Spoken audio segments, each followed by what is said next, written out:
Hello, I'm Sebastian. Welcome to Nine Nar Trees podcast. Today, I will summarize and review the book.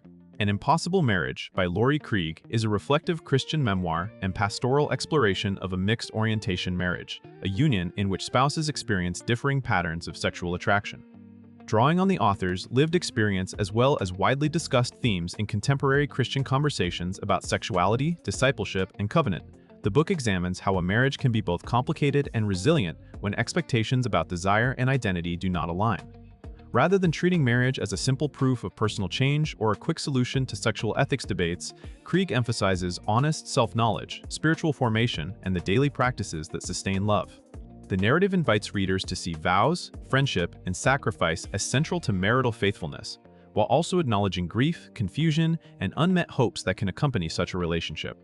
Written for believers seeking clarity without reductionism, the book aims to widen the imagination for how the gospel shapes intimacy, commitment, and belonging in the church.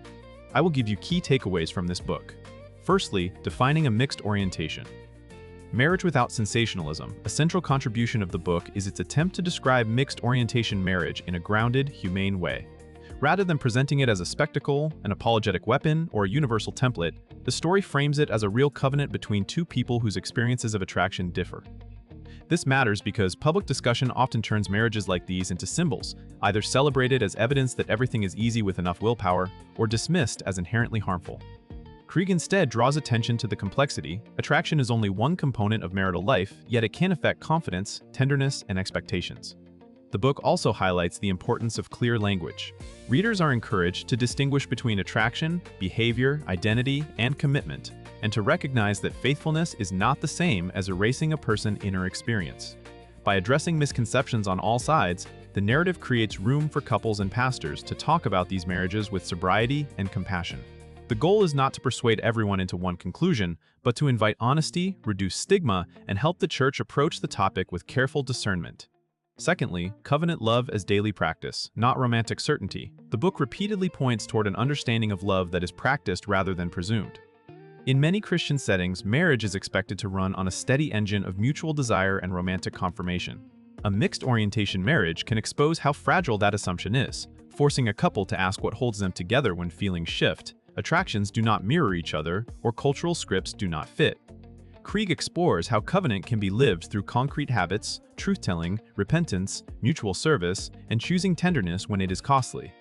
This approach does not romanticize hardship, but it argues that many marriages, regardless of orientation, require learning how to love when life is not effortless.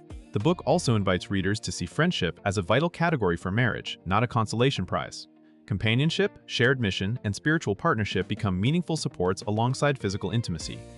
In this framing, the gospel is not a slogan applied to pain, but a set of practices that form character over time, shaping patience, humility, and resilient commitment in the everyday realities of married life. Thirdly, honesty, boundaries, and emotional safety in intimacy.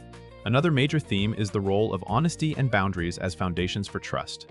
Mixed orientation dynamics can trigger insecurity for both spouses. One may fear being unwanted, while the other may fear being misunderstood or reduced to a label. The book underscores the importance of naming these fears rather than managing them through avoidance or performance. Emotional safety grows when spouses can speak about attraction, longing, grief, and hope without turning the conversation into accusation or shame. This includes practical wisdom about boundaries, such as discerning what kinds of conversations, expectations, or outside influences either strengthen the marriage or undermine it. The narrative also suggests that intimacy is broader than sexual compatibility.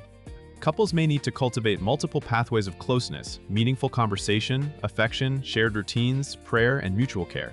For some readers, this may challenge simplistic marital advice that treats sexual fulfillment as the primary indicator of health. Krieg presents intimacy as layered and learnable, while still acknowledging that sexual disparity can be painful. The emphasis remains on building a marriage where both people can breathe, speak honestly, and pursue goodness together. Fourthly, suffering, hope, and spiritual formation in a complicated calling. The book addresses suffering with a tone that aims to avoid both despair and triumphalism. A mixed orientation marriage may include real losses, unmet expectations, loneliness, confusion about the future, and the feeling of not fitting into typical Christian marriage narratives. Krieg explores how these experiences can become a site of spiritual formation, not because suffering is inherently good, but because it can reveal what we worship and how we cope. Readers are invited to consider practices that sustain hope, such as prayer, community, counseling, and honest lament.